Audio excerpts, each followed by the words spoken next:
Hello all my dear students, अभी अपन पढ़ने जा रहे हैं पैरेलल कॉम्बिनेशन ऑफ रेजिस्टेंस यानी प्रतिरोधों का समांतर क्रम संयोजन। इसके अंदर क्या करते हैं अपन लोग, तीन प्रतिरोध लेते हैं R1, R2 और R3, उसको समांतर क्रम में जोड़ते हैं और उसके बाद देखो एक बैटरी लेता है और उससे आप क्या करते हो, सीरीज के अंदर आप मीटर कनेक्ट करते हो यानी श्रेणी क्रम में क्या करते हैं, आप मीटर जोड़ते हैं और उसके बाद उससे तीन प्रतिरोध जोड़ते हैं और प्रतिरोधों के समांतर क्रम यानी पैरेलल क्या जोड़ते हैं, वोल्ट मीटर को कनेक्ट करते हैं।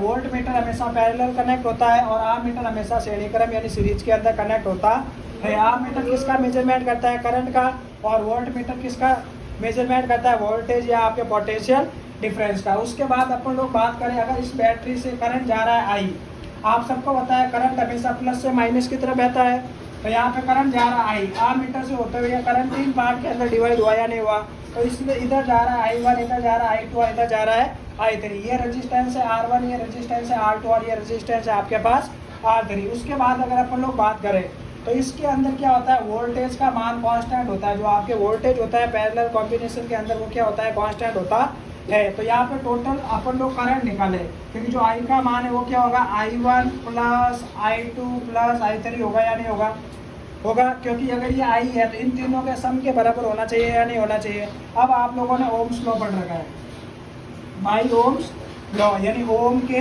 नियम से V इक्वल क्या होता है, IR, तो I इक्वल क्या हुआ, V अपॉन R हुआ या नहीं हुआ।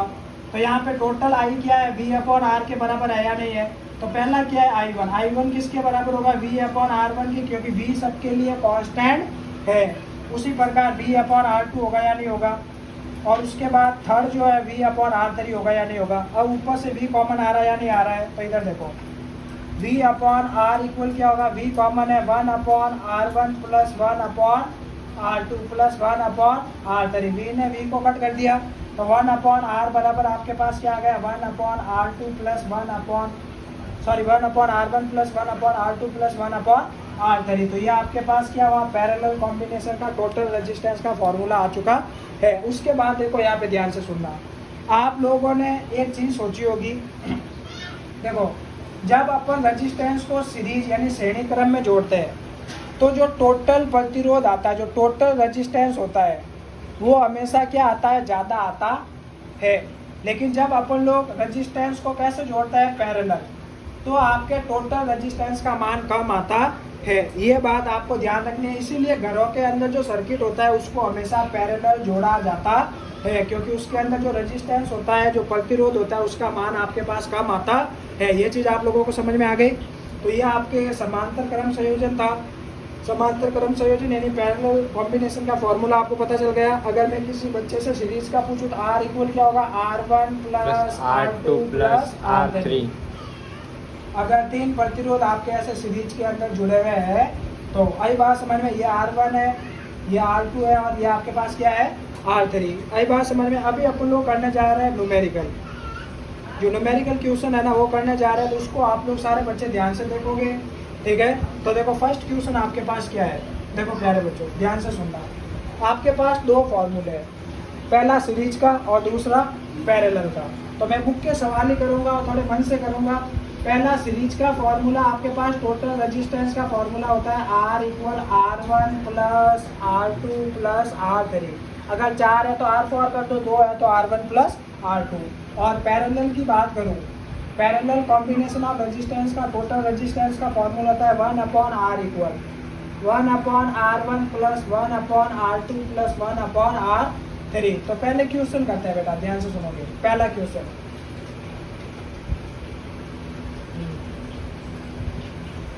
देखो, मुझे A से B के बीच में टोटल रेजिस्टेंस फाइंड करना है। अगर पहला 2 ओम है, दूसरा 4 ओम है और तीसरा 6 ओम है, तो सबसे पहले देखो ये आपके श्रेणी क्रम यानी सीरीज के अंदर कनेक्ट है या नहीं है, ये आप लोगों के सीरीज के अंदर कनेक्ट है या नहीं है। तो सीरीज के अंदर कनेक्ट होने वाले टोटल रेजिस्टेंस का formula R equal R1 plus R2 plus R3। तो आप टोटल सबको ऐड कर दो, 2 प्लस 4 प्लस 6, तो टोटल आपके पास 6 ओम आया, सॉरी 2 प्लस 4 प्लस 6 आपके पास कितना आ गया, 12 ओम। समझ में आया या नहीं आया, आ गया। अब उसके बाद ध्यान से देखोगे आप लोग। नेक्स्ट जो आपके पास थिंग है, क्वेश्चन नंबर सेकेंड, इसके अंदर भी मैं क्या कर रहा हूँ, दो रेजिस्टेंस को पैरेलल सीरीज के अंदर जोड़ रहा हूँ, जिसमें पहला है 3 ओम और दूसरा है 4 ओम। तो ये आपके पास ए पॉइंट है और ये आपके पास बी पॉइंट है। तो आपको ए से लेके बी तक के बीच का टोटल रेजिस्टेंस फाइंड करके कमेंट सेक्शन के अंदर आपको जवाब देना है। आप लोग क्लास वाले बच्चे भी घर पे जाके कमेंट करोगे, ठीक है। अब उसके बाद देखो थर्ड क्वेश्चन। थर्ड क्वेश्चन के अंदर अपने पास बहुत अच्छे अच्छे क्वेश्चन है। अब यहाँ पे देखो आपके पास एक इस प्रकार का डायग्राम है। देखो अगर मुझे ए से लेके बी तक का क्या करना है, टोटल रेजिस्टेंस फाइंड करना है। अगर मेरे पास तीनों रेजिस्टेंस यहाँ पे क्या है 2 ओम 2 ओम 2 ओम है, तो बेटा इस वाले डायग्राम को समझना पड़ता है। तो यहाँ पे देखो ध्यान से, सबसे पहली बात तो जब भी आपके पास ऐसे क्वेश्चन आए ना तो सारे बच्चे ध्यान से समझोगे और सीखोगे। सबसे पहला जो काम होता है वो आपके पास ये होता है, कंटिन्यू रखना। तो वो आपके पास ये जो होता है, तो इधर देखो जो आपके पास पहला काम होता है उसके अंदर क्या करना होता है, समझो। देखो मुझे ए और बी के बीच में टोटल रेजिस्टेंस फाइंड करना है। तो यहाँ पे तो ये 2 ओम है, लेकिन ये देखो यहाँ से देखो ये आपके पास ए की वायर है या नहीं है। इसको मैं ऐसे खड़ा करूँ तो सीधा होगा या नहीं होगा, यानी ये दोनों आपके सीरीज के अंदर है, यानी ये आपके किसके अंदर है, सीरीज के अंदर है। और इन दोनों का मैं जो रेजिस्टेंस आएगा वो मैं क्या मान लेता हूँ, आर डैश। क्या मान लेता हूँ, आर डैश। इसको मैंने R1 मान लिया है, इसको मैंने R2 मान लिया और इसको मैंने क्या मान लिया है, R3। तो पहले सबसे पहले R डैश बराबर क्या होगा, R1 प्लस R2 होगा या नहीं होगा, क्योंकि सीरीज के अंदर आपको निकालना फॉर्मूला सीधा है, जोड़ दो उनको। तो R डैश की वैल्यू आपके पास क्या आ गई, 2 + 2 यानी 4 ओम आई या नहीं आई, आ गई। यानी ये दोनों सीरीज के अंदर थे।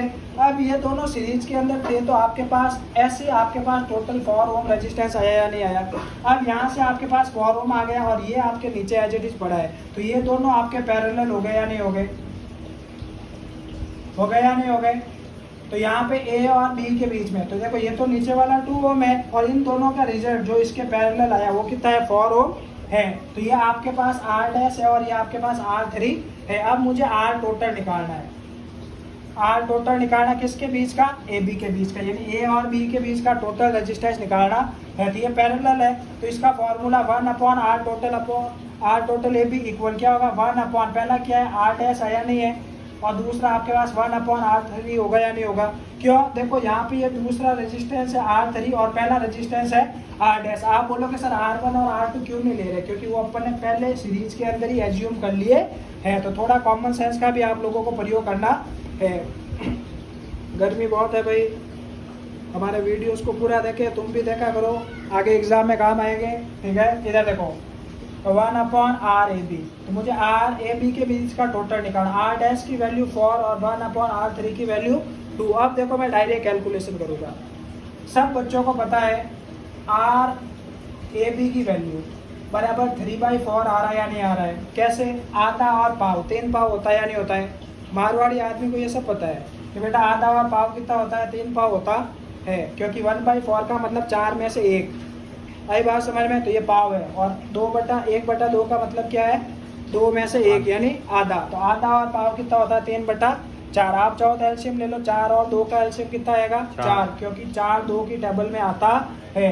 4 के अंदर 4 का डिवाइड तो 1 टाइम 1 बन जा 1 और 2 का डिवाइड तो 2 टाइम 2 बन जा 2, 2 और 1 3 होगा या नहीं होगा, तो 3/4 आ गया। अब इधर देखो, तो इसको उल्टा कर लो, RAB बराबर आपके पास कितना आया, 4/3 और यूनिट क्या होगी आपके पास ओ। समझ में आया या नहीं आया। अगर किसी बच्चे को किसी भी प्रकार का डाउट है तो कमेंट के अंदर लिख सकता है और जिस टॉपिक के ऊपर वीडियो चाहिए बोल सकते हैं, बता सकते हैं। अभी अपन लोग 1-2 न्यूमेरिकल और करने जाएंगे। अभी देखो यहाँ पे ध्यान से सुनो, क्वेश्चन नंबर 4। देखो बेटा यहाँ पे अपन क्या करते हैं, पहले डायग्राम बनाते हैं, ठीक है। देखो